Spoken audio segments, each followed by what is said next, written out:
Welcome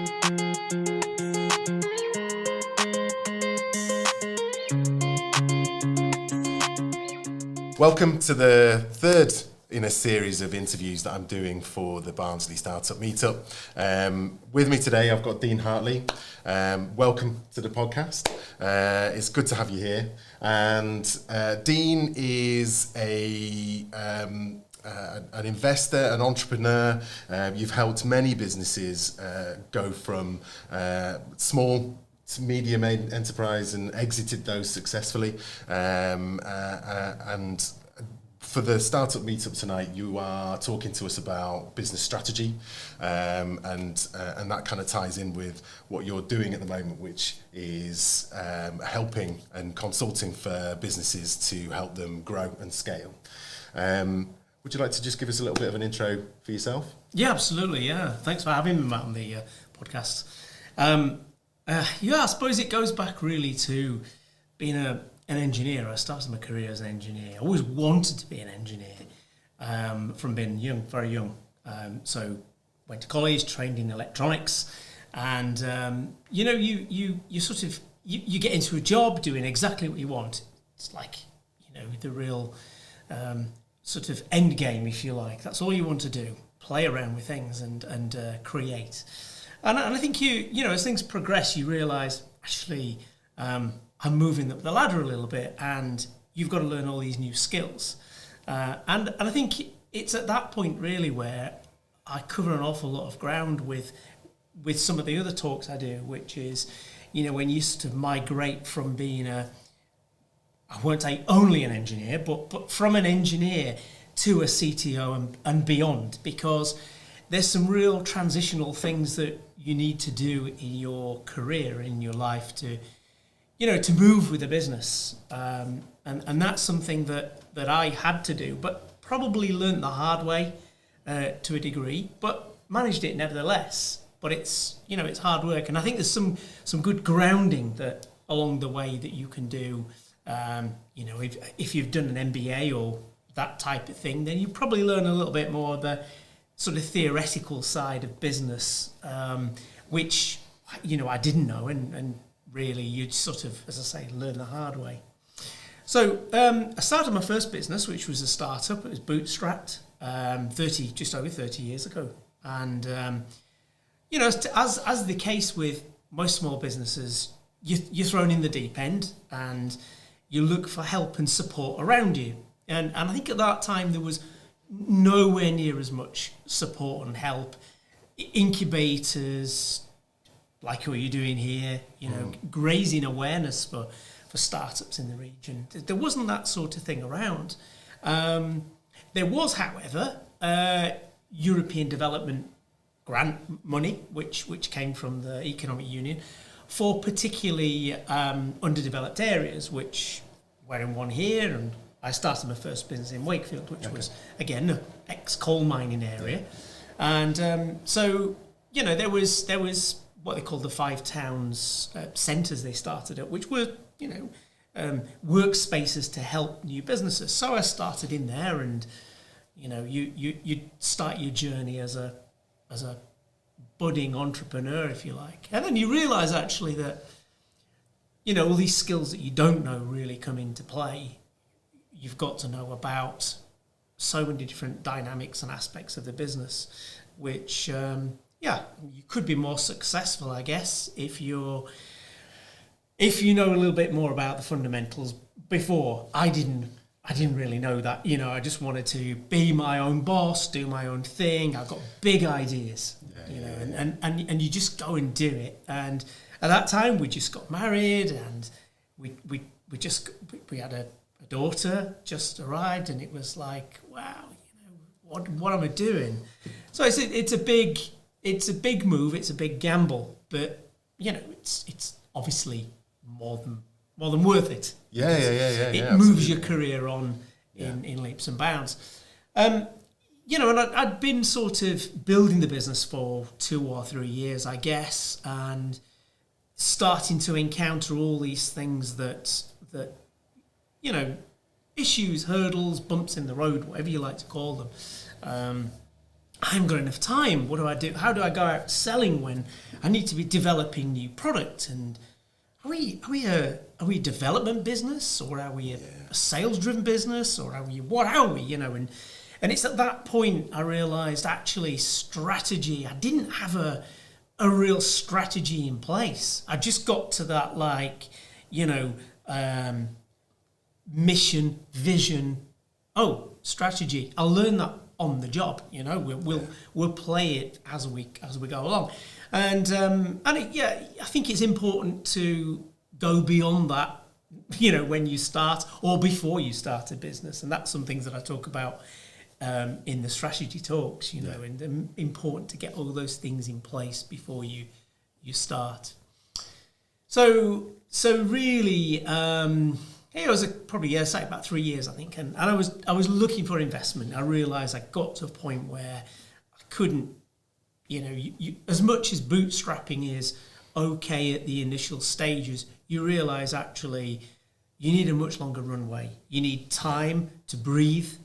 You need money to come in that doesn't have a fast payback. It's go to a bank and. Not sure you raise money in a startup these days, from a bank. But going back, then I had a good bank manager. I'm quite sure he would have loaned me money. There was an overdraft, but it's like, what if you take this risk and it doesn't work? There's this, you lose a house, do you?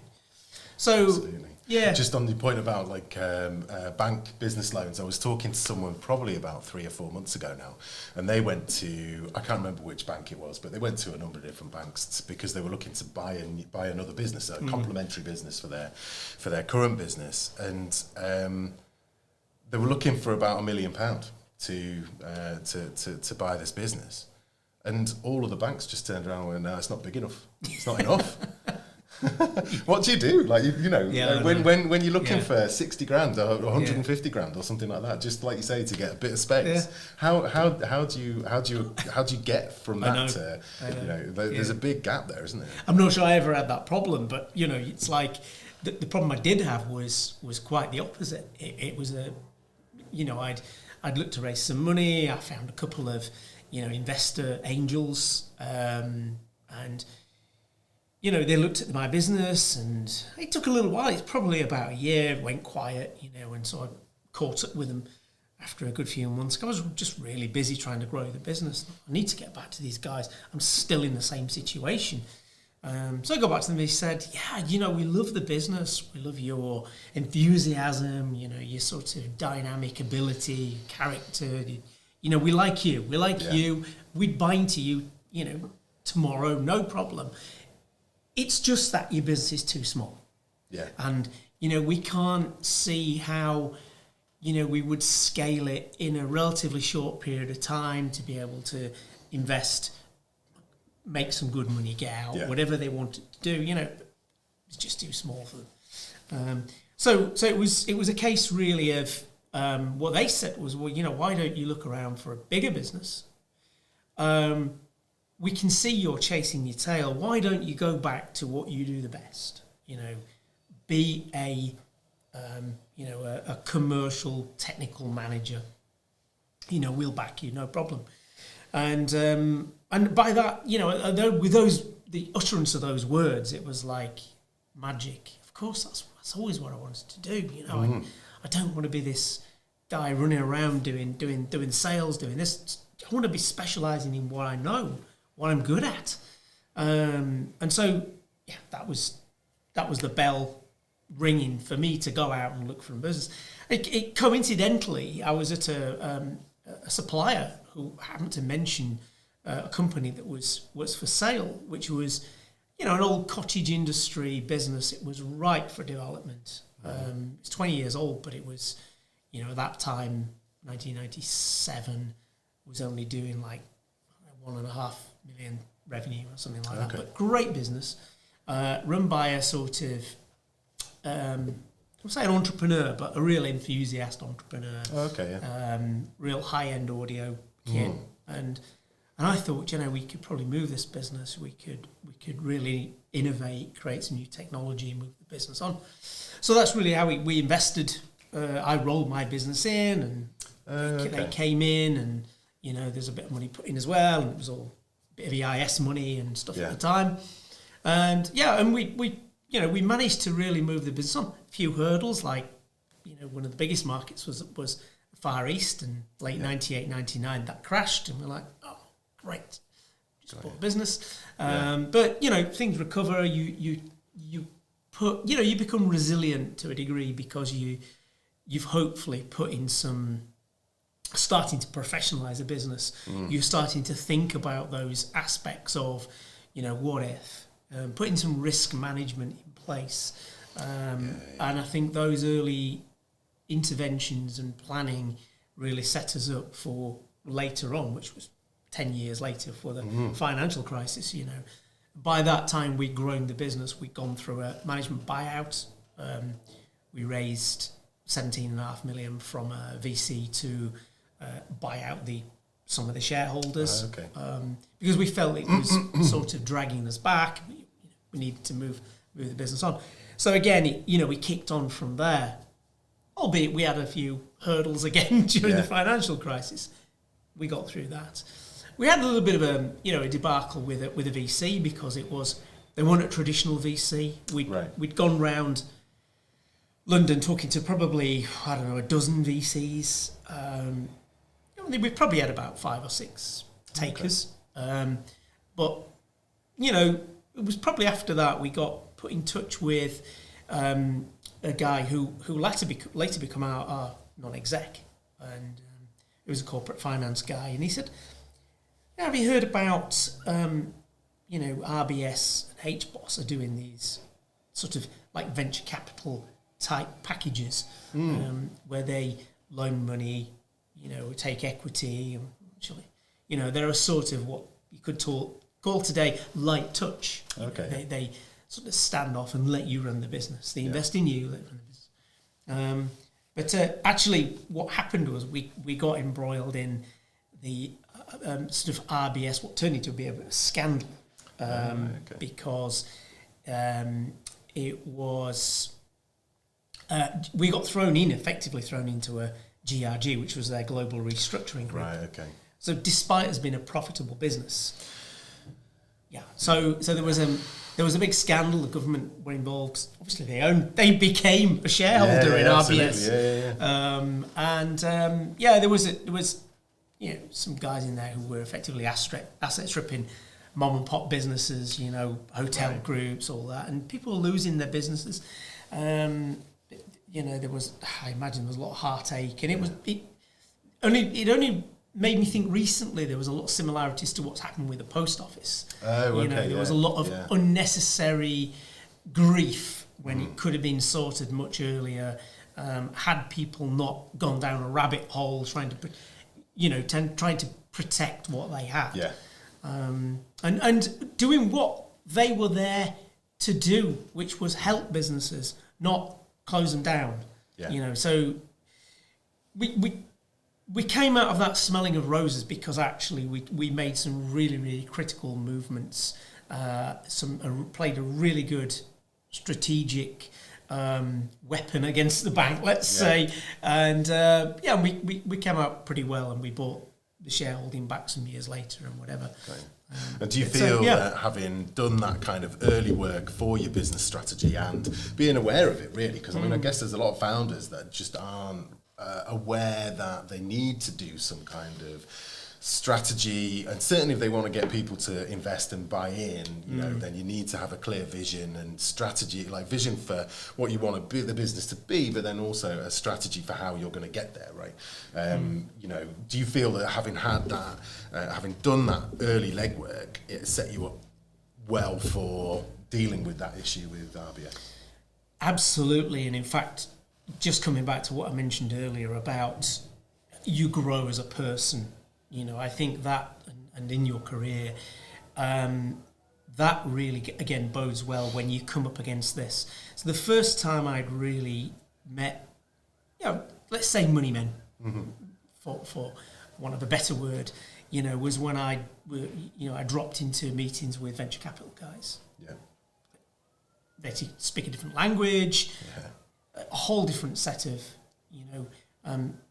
different goals in life, what they want to do, what they want to achieve in business. So that was a real massive learning curve. And I think that, again, put us in good stead when we wanted to discuss with the bank and standing our ground, because there was a lot of those businesses that couldn't stand their ground. They were leveraged, they were hit hard and threatened, to be quite honest. Yeah. So we did stand our ground, and we did pretty well out of it. But yeah, I think growing, again, you're not just an engineer anymore. Yeah. You're going into meetings, talking as a CTO, you're talking as a commercial guy about, because, it's no good going to speak to financial guys and you say, I've got this thing, this widget, and they go, great, how many are you going to sell? Yeah. And you go, I haven't even thought about that yet. Yeah. I mean, it's just an idea, right? And again, moving those ideas to a strategy. Yeah.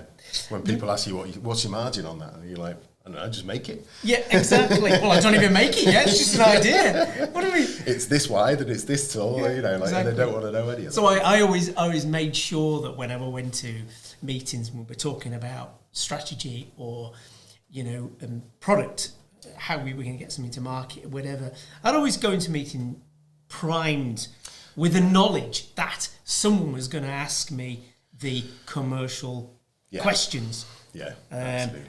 And I don't want to say, well, I don't know, it's just an idea. Sort of re-spin it. Let's put some assumptions, some facts and figures around it, just to really set some guidelines and some goals of where you think you want it to be anyway. Yeah. So it's important, but that's obviously the difference between an engineer in that sense and what certainly I become, which is more of a commercial, technical guy. I'm always then thinking about, okay, so I want to be creative. I want my team to be creative. I want to have good motivation in the team to open up, have all these ideas coming out. I don't want to say to those guys, if you can't make it for this, don't bother. Don't even come to me with an idea, because that kind of squashes innovation, and all of that sort of stuff. 100%. Yeah. So that's one thing I've always been mindful of. But yeah, I think it's as you develop.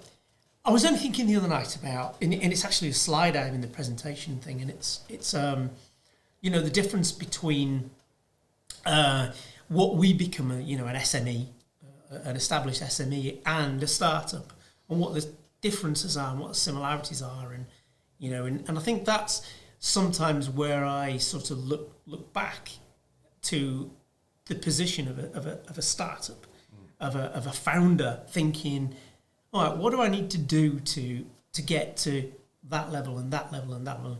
And actually looking at the hierarchy of where you want your business to go, starting with the mission, the vision, the strategy, trying to deliver those goals.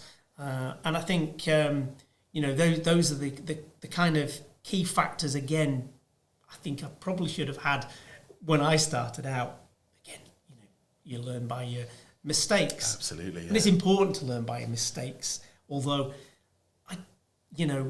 when you read books by Richard Branson and the likes, and they do say, it's okay to fail, and absolutely. But I never advocate. Oh, don't worry about it. It's okay. You can fail. Don't worry. It's I think there's a difference, isn't there? There's a difference of failing because you haven't tried versus trying and then failing, right? You can say to yourself quite happily, if you've tried something and it hasn't worked, then you've given it your best shot, or you've given it it's not like you're going to sit there in the future and go, I wish I'd have done that, or I wish I'd have tried that, or just let it atrophy, right? Yeah. Well, of course, the big businesses, they would advocate, fail fast, fail cheap. If you're going to do it, give people room, space, try something new. If it doesn't work, take a view, bin it, move on to the next big thing. We're looking for the big thing, right? Just move on.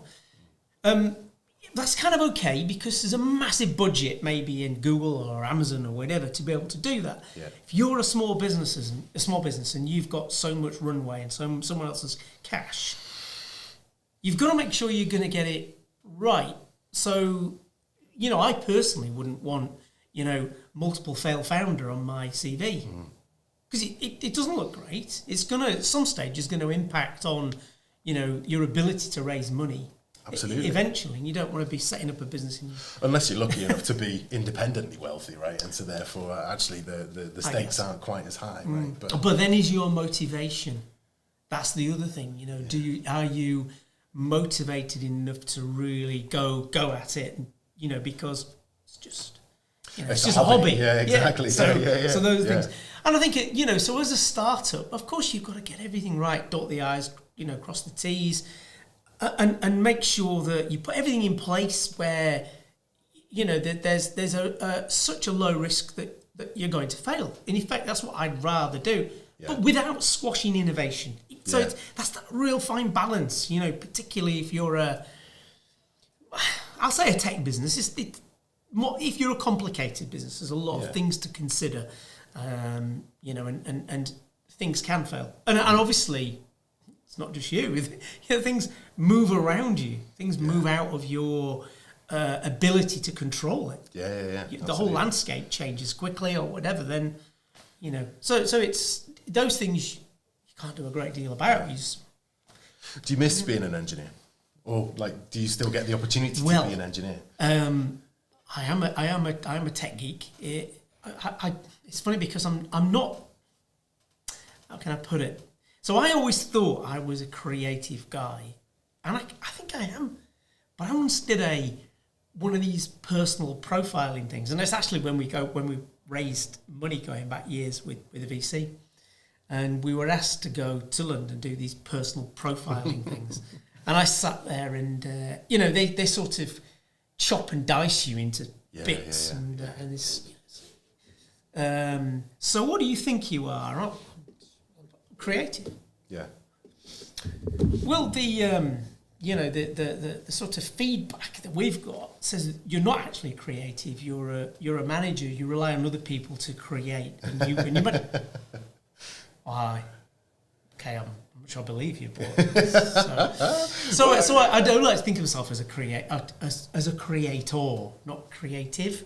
Creator, and I think so I like playing around with things, particularly electronics modules. Any new module that comes out, I'm on it. It's on my bench at home, and I'm fiddling around with it with something new.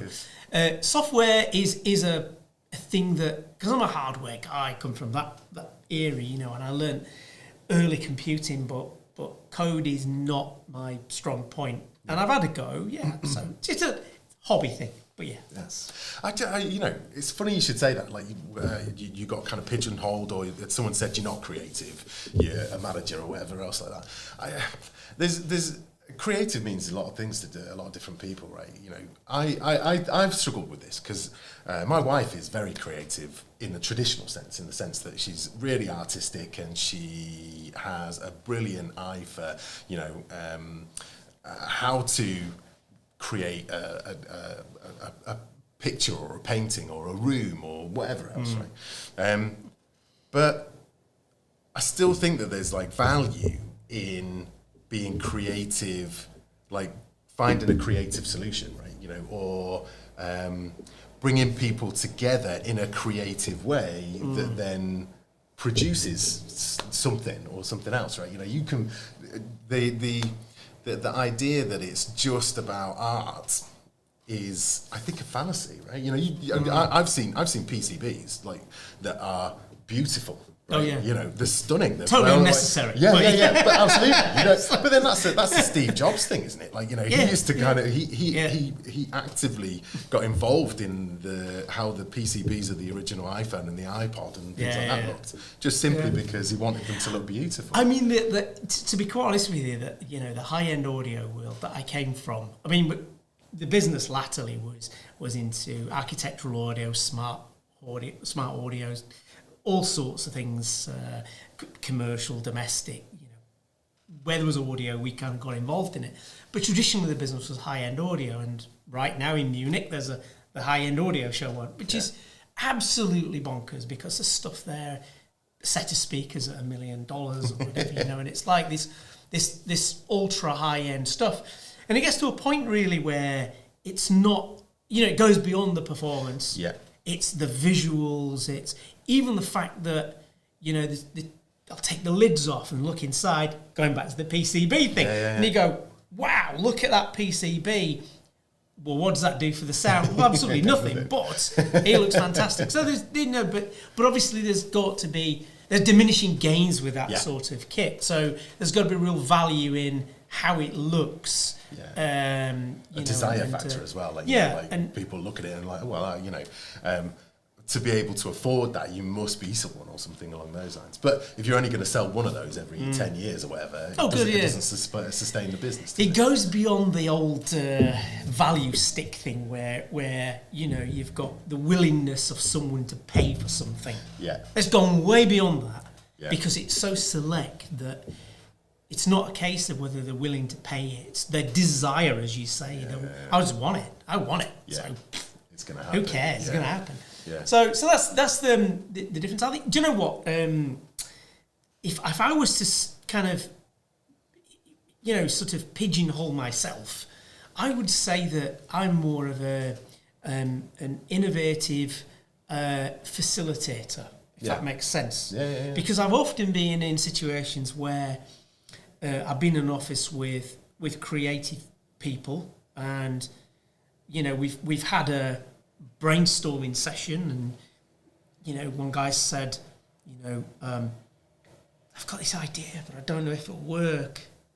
It's all right, I'll forget it. No, you've got to say anything. Get it on the table. How do we get it on the table? And then someone will say the other thing and something else. Oh, and then how many times does that happen though? But then probably my ability then is to say, hang on a minute, if we put that together with that and we did this, well, that could be a absolutely fantastic proposition. Yeah. So it's that facilitating ideas in a way and putting them together probably is where my core strength lies. Okay, nice. I would think. So I've got a tradition on this podcast, which is to ask a specific question. I knew this was coming, so I've actually prepared for it. Okay. So what's your ultimate sandwich, Dean? Do you know, something I don't have much today. Hot roast beef sandwich. Oh, nice. Right, with onion gravy. Lovely. And I mean, it has to have, some sauce of something on there. Yeah. Probably horseradish. I would imagine it's beef. Yeah. I do have a second best. Okay. And that will be a huge, big, fat pastrami sandwich with gherkins and mustard. Yeah. So I gave you two there. Look, so nice. I told you I was prepared. Bonus. My wife and I were talking about, what was the first? How did the first person come up with beer? Like, how was that a thing? Right?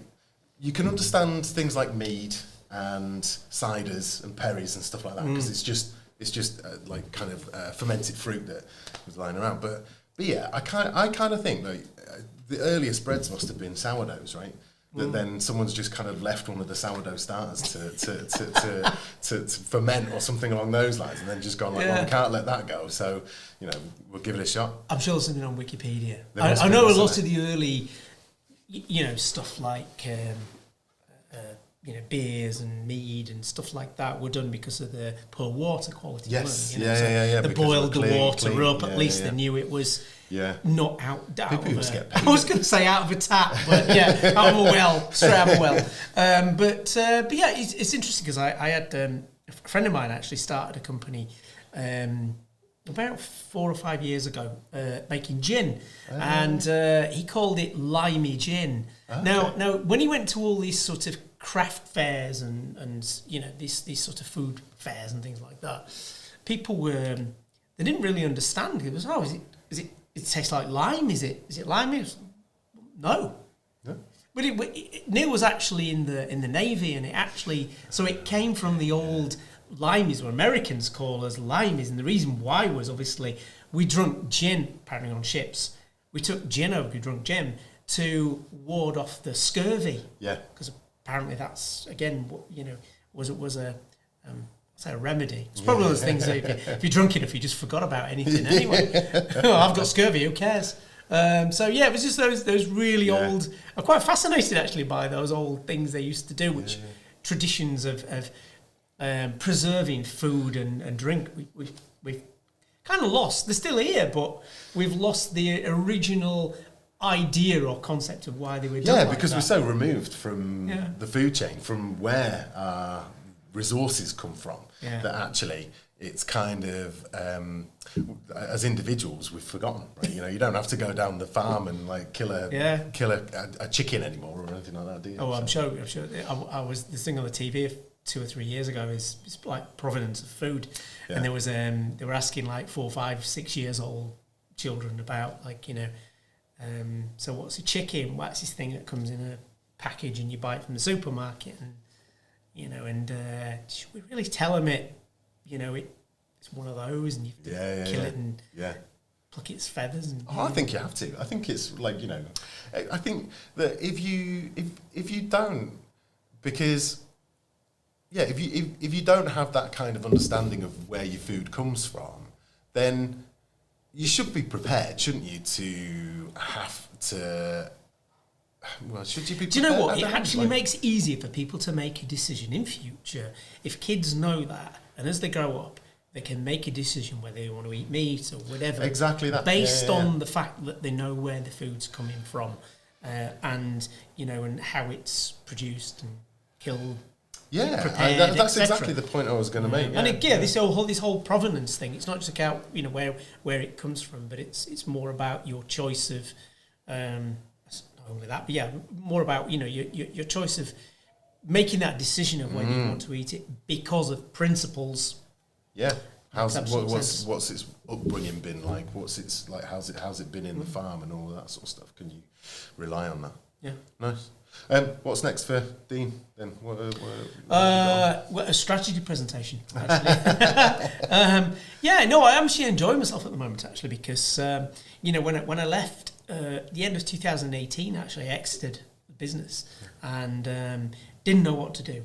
I was a lost soul for probably a good few months because I'd been that business 20 years, just like on it, and then you sort of exit. I always thought that, I was going to be, if we ever sold the business or whatever, I'd be sort of, left in the business for a little while. There'd be some sort of like earn out, and I'd do a couple of days a week, and then, I got it all in my head, and it didn't really work like that. It was like, right see you later.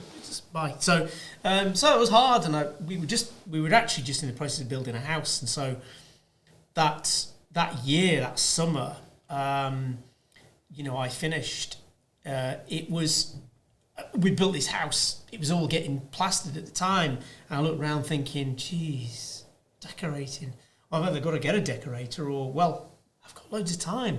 So it was quite therapeutic. I decorated the whole house, and some rather precarious positions I got into to scaffolding up and whatever else. But you give me time to think actually about what I wanted to do, and I knew that I'd love to start another new business. I'd love to do another startup. One of the problems was that I don't think I'd do it justice because where I am in life, and did I have the energy if it took 10 years? Did I have the energy to follow that through? Yeah. If I had staff, would I be doing them justice? Yeah. Would it be just like a bit of a hobby? We talked about that earlier. So, so I didn't want to do that. But what I did want to do is I felt that I'd got some, good experience, lots of eventful things that's happened in my life where, I could perhaps help and support other businesses. So that really came down to looking at, using some of the money that I'd made to invest in startups, to give them a helping hand as well, providing some support, by way of, mentorship, and, sort of one-to-one stuff. And also this sort of yearning of the fact that I'd started a business in Wakefield going all those years, rolled it into a business in Cambridge, ended up in the southeast, spent most of the rest of my life either in a car or on a plane somewhere. And then, I come back to Yorkshire weekends and for a couple of days and whatever, and never really go anywhere, very rarely, because I'd been somewhere else. So I didn't really want to go anywhere. And I think, so then when I finished, it was like, actually, do you know what? This is a really exciting business scene in Yorkshire. We've got the opportunity to do something great. Yeah. And so that's really where my interest lies right now. It's, awesome. Help and support the best I can, help and support small businesses within the Yorkshire region, the greater Yorkshire region. Fantastic. Good to hear. So that's it for this particular podcast. You can always come down to the startup meetups down in Barnsley. They are at the DMC 2 every second Thursday of the month, and we'd love to have you along. Thanks, Dean. Thank you very much, Matt.